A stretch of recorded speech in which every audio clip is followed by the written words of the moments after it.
Hello and welcome to Wednesday's edition of Cracking the Cryptic, where as we have been doing during lockdown, we're going to continue our schedule of 2 puzzles a day today, and I think we have 2 incredible puzzles. This puzzle has got brilliant reports from our testers, and it's by the constructor Mitchell Lee, who is one of the galactic puzzle hunt setters. So, you know, if you've ever tried any of the puzzles from the galactic puzzle hunts over the last few years, you will know what a claim to fame that is in the puzzling world. That is serious props. Now, Mark is trying a puzzle later on in his video, which sounds incredible to me. It's called a Goldilocks Sudoku, and it's a classic Sudoku. And basically, you get to decide how good you think you are at Sudoku. And then if you think you're sort of a bit of a novice, you can put a 1 in the middle of the grid. If you think you're average, you put a 2 in. And if you think you're an expert, you put a 3 in. And then you solve the puzzle. And the puzzle gets more difficult depending on what digit you've put in the centre of the puzzle. How clever is that? I'm very much looking forward to having a go at that myself. So do check that out later on. In other news, what else have we got going on at the moment? Well, the thing that is certainly filling up my email account all day, every day is Ben Needham's Sudoku Puzzle Hunt, which is available for free on our Patreon page. There's a link to this under the video. It is getting amazing reviews. You must try it. You know, especially in these odd times where we have a bit more puzzling time than we might otherwise have. It really, really is worth it. Yeah, and all the feedback, I say, it's off the charts. So yeah, do check it out. Now, apart from that, let's talk about this puzzle. This combines killer Sudoku rules. You can see we've got some killer cages in the grid. So killer cages are very simple. Basically, this 18 cage, the 3 cells in it must add up to 18 without repeating a digit. That's all there is to the killer cages. And the only other condition we've got going on here is a knight's move restraint. So how does that work? Well, let's look at the only given digit, this 1 here. If this was a chess knight, it could jump to some different squares. It could jump to those squares. Obviously these 2 as well, but they're less relevant. They could never have been a 1 anyway. But all of the yellow squares cannot contain a 1 because a chess knight on this square could jump to those cells. And that's all there is to it. Apart from that, we just have to crack it, normal Sudoku rules. So, as I say, the testers say this is brilliant. I'm looking forward to trying it. Do have a go yourselves. To do that, you just click on the link under the video. That will take you to a web page that looks identical to this one, where you can play along. And with that, let's get cracking.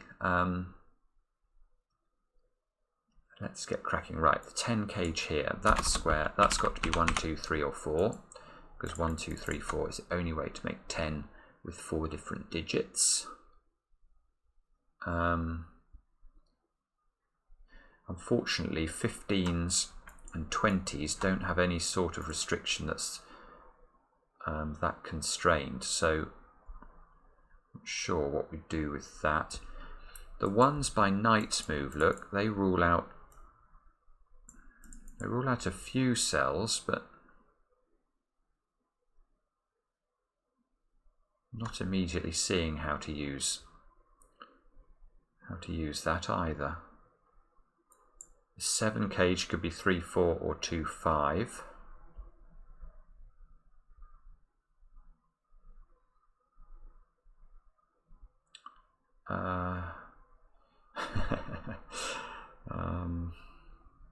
What am I meant to do here?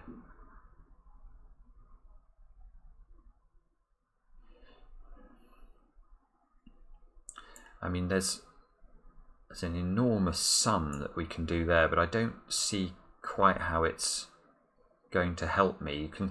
So what am I talking about? Well, a brief recap if you've not watched the channel before. If you look at any box, any row or any column of a Sudoku, you know it will contain the digits 1 to 9. Now if you add up the numbers from 1 to 9, you get 45. So I actually know that if I add up all of these boxes here, I'll get 180. And then I've got some smaller boxes in the middle, which add up to 60. So these cells have got to add up to 120.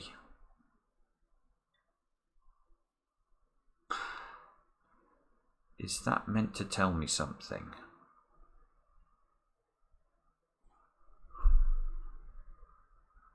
Not sure. There's real symmetry though with these clues here. This 18 cage, it must be here for a reason. It's to disambiguate something, because it's the only break in the symmetry apart from this 7. So I mean, if we look at the options around here, we've got 5, 6, 7, 8, 9 to fill these yellow cells here. So I can see this can't be 8 and 9 because that will place a 1 here, and that's impossible.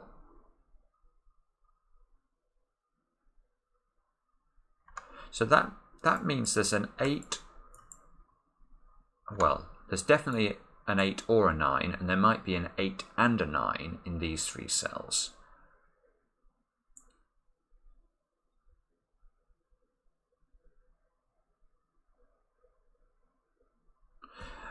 No, so hang on. There is a restriction here. So if this was huge, we make these 3 cells as big as possible, we can make them 7, 8 and 9. That's 24. 24 and 12 is 36. That would make these 3 squares have to equal 45 minus 36, which is 9. Now that isn't possible, because 9 plus 15 is 24, and therefore these 2 cells would have to take the balance of the 45, they'd have to equal 21. Now that is not possible. The maximum I could make these cells would be 17 if I make them 8 and 9. So if I make them 8 and 9, 17 and 15 is 32. These would be 13 and 12 is 25. So these would have to equal 20.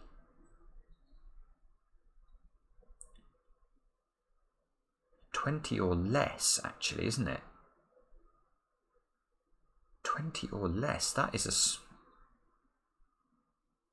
yeah, okay, I've got it. That is very, very lovely, isn't it? These 3 squares have to add up to 20 or less. And we've got the same restriction look going on this side, because the 15s work identically with the 12s. So the maximum I can make those squares would be 17. 17 and 15 is 32. These have a minimum value of 13. Therefore, these have a maximum value of 20 as well. So if these are 20 and these are 20 as a maximum, how on earth do you do that? And the reason that that's constrained is, look, if I try and put a 9 in there, let's try and keep these totals now down to 20 or less. How are we going to do that? You can see it's utterly impossible. There is no way. I mean, if I make 5 and 6 on one side, I'd have 7 and 8 on the other, and 7 and 8 plus 9 is much more than 20. So I think this square is going to have to be a 5. Because if it's 5, then I can make 15 in 2 different ways. I could have a 7 and an 8 and a 6 and a 9. But anything else that gets shared here breaks the puzzle. Yeah, it breaks the puzzle, because if I try a 6, which is the closest we're going to get to something working that isn't 5, how on earth do I make 2 lots of 14, given that, well, 14 or less? It's absolutely impossible. You can prove that to yourself just by having a look at the options here.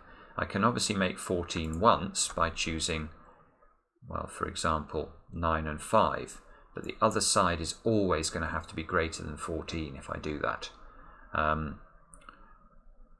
that, therefore, is not going to work. So this symmetry is the key to solving the first bit of the puzzle. This has to be a 5. These are both adding up to 15. So 20. So these squares are always 8 and 9. Which means in the 20 cage here, look, we can't put 8s and 9s in the yellow cells, so they must live in the 20 cage. 8 plus 9 is 17, so this must be 1289 now.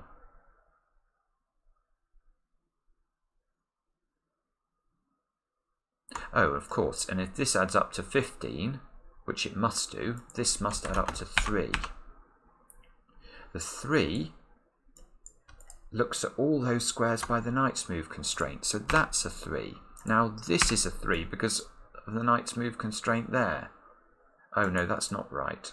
That's not right. Hang on. I was assuming there must be a 3 in here, but that is not necessarily true.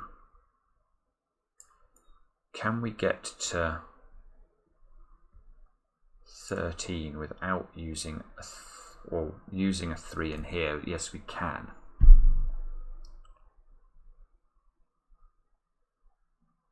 But the 3 over here can't go there, so it is up there because of the 3s in these two positions.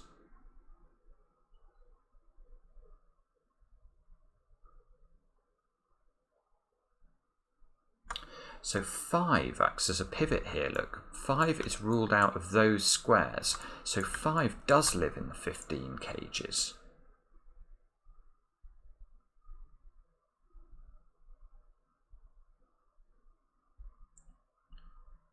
Ah, now there's something we can do now. If a 15 cage in 4 cells contains a 5, is it possible for it not to contain a 1?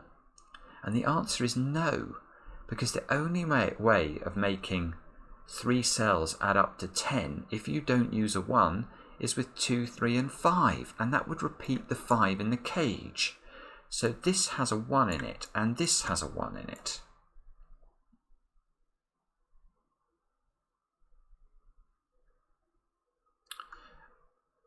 Oh, now that is massive, because now there's a 1 in both 12 cages. And we can see that because we can ask where a 1 goes in these two, well, this row and this column. Where does the 1 go along here? We know none of these can be a 1, none of those can be a 1. The 1 is in the 12 cage, and therefore it's here because of this 1. It sees those 2 cells by knight's move. Similarly down here, we get exactly the same symmetrical disposition. This is very, very cunning setting, isn't it? Oh, hang on, yeah, okay, so now we know that there's an 8 or a 9 in those 2 cells because they add up to 15. And we know there's an 8 and a 9 up here. So whichever one this is of 8 and 9 must make an appearance in the 12 cage. And therefore it can't be an 8. There cannot be an 8 in here because that would shift an 8 into there and make the 12 cage 1, 3 and 8, which it can't be. So this needs to have a 9 in it. This is a 2-9 pair. And that means there's no 9 there, look, which means this must be 7 and 8, this must be 6 and 9. And now the 8s here work exactly the same way as this little sort of foursome works. So now the 8 gets shifted into there, and this is a 3-8 pair, which we can resolve because of the 3 here. That can't be a 3. The 7 cage now must be 2-5 because it can't be 3-4.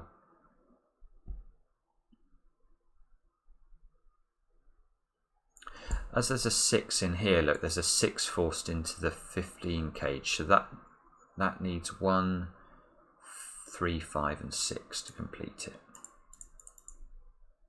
3 there means there is a 3 here.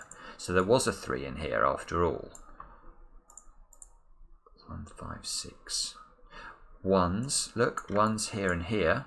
So in this box we've locked the 1s into column 2 and column 3. In this box we've locked the 1s into column 2 and column 3.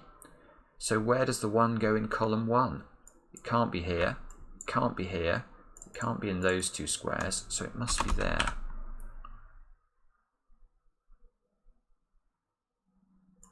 Those 3 squares have got to be 2, 4 and 7 to complete the box and the row.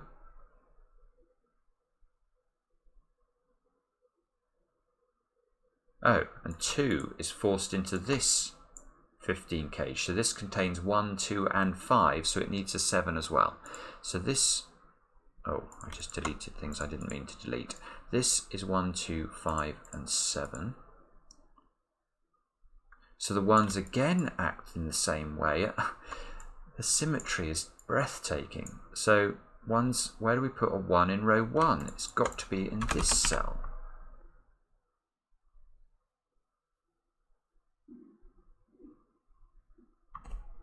Wow, okay, so, oh, and now these 3 squares are forced to be 3, 4, and 6.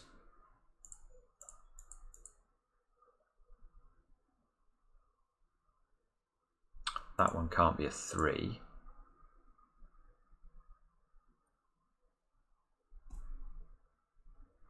And 3 down here, no. What am I meant to be spotting here?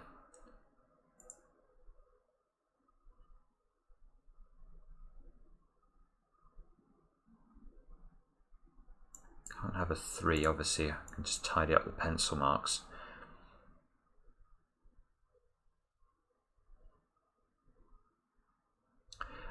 Aha!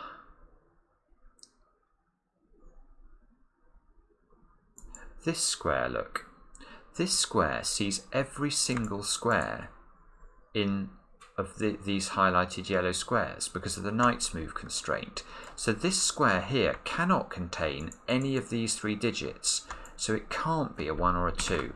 You can see that if we try and put a 1 here, where do we put a 1 in this box now? 1's eliminated from all 3 positions. So this becomes a 5 or a 7.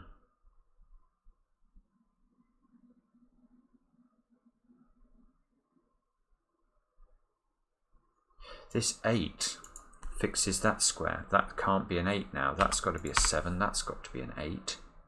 The 8 fixes the 8 and the 9. Must be a 9 in one of those 3 cells. This can't be a 9. This can't be an 8, and this can't be an 8.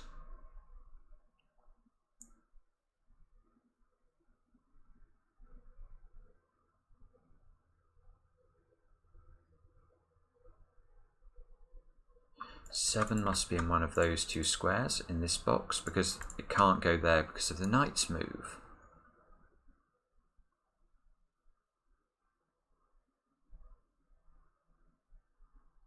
This 7 rules a 7 out from those 2 positions. So we're getting constrained in this box. Oh, that's... Look! I should have spotted this a moment or 2 ago once I'd limited this to being not having a 1 or a 2 in it. If we follow through the logic, the 1, 2 now has to sit in this R shape. What does that mean? See if you can spot it. But that means we can write a 9 into the grid. And the reason is this cell here. This cell, if it's a 1 or a 2, would remove the possibility of putting a 1 or a 2 in this box because it sees every single one of those cells. That is lovely. So this cell here, which could have been a 1, 2 or a 9, must be a 9. That 9 sees the 8, 9 pair there. So everything here is getting more constrained. This, oh no, the 8 still. The 9 sees the 9, 6 down there. This 9 sees the 2, 9 down here. The 2 sees the 2, 5.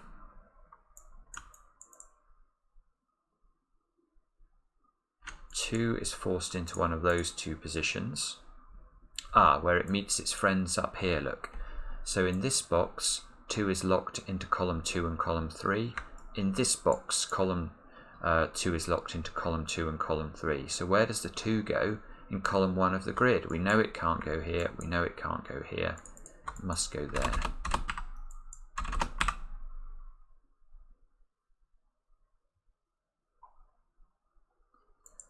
So we've now, can we do any more with this 1, 2 business up here? Not quite. The cell that would be interesting is that one, and we already know it. So that's not going to be the way to make the next bit of progress here. So what is it? We've got the 2s.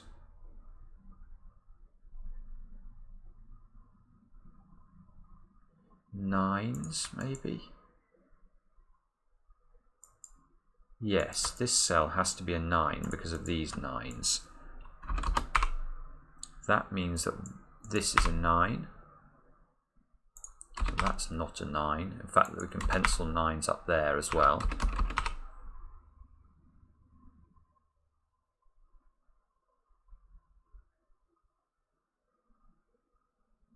And so we've got 8s locked into one of those two positions.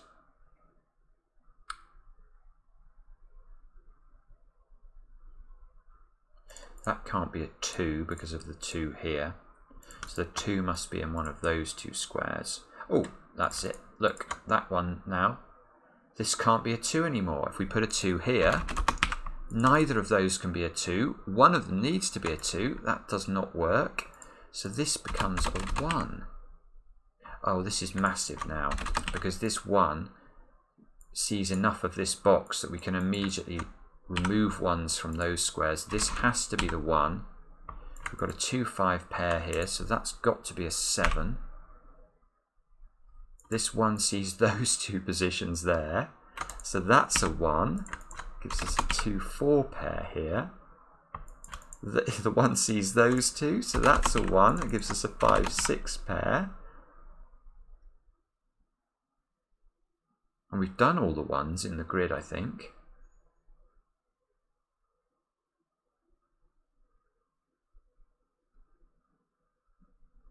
Feel like I should be able to disambiguate these somehow. Apologies if you guys are all seeing how to do that. 8's got to be in one of those two positions.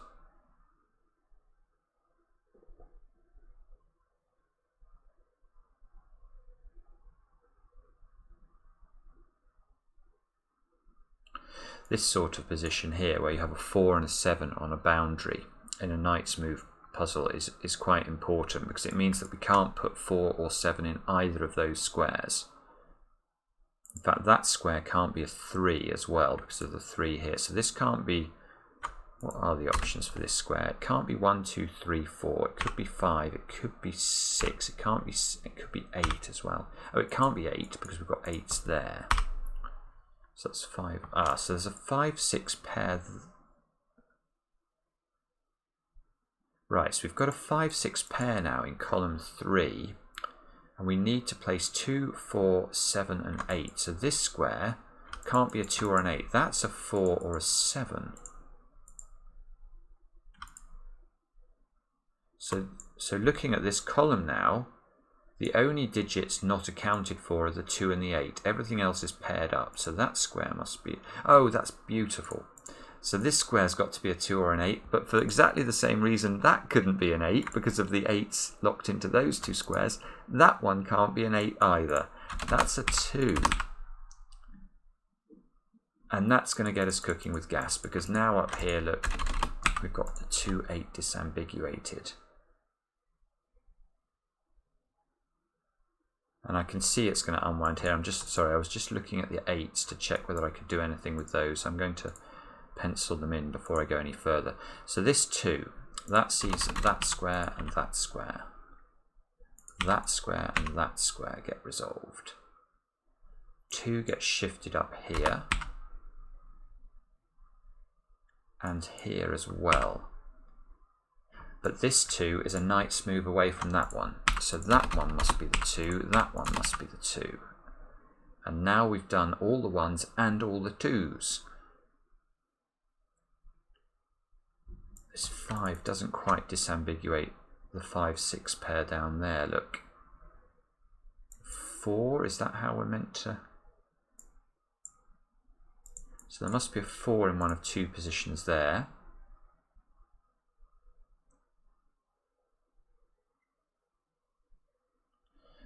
Okay.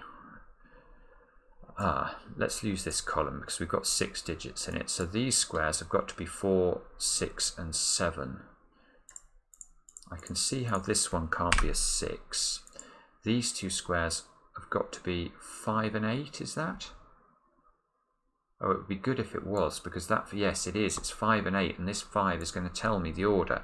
So that's the 8, that's the 5, this can't be 8 anymore. This 5 sees the 5-6 pair. So that's also helpful. That does disambiguate this 5-6. Now there must be a 6 right in the corner up there.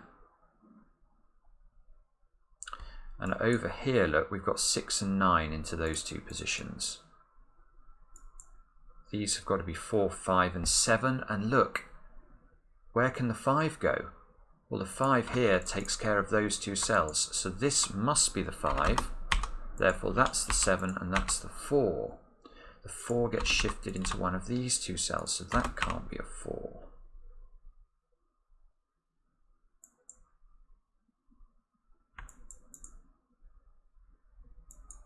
Seven is a bit restricted, look.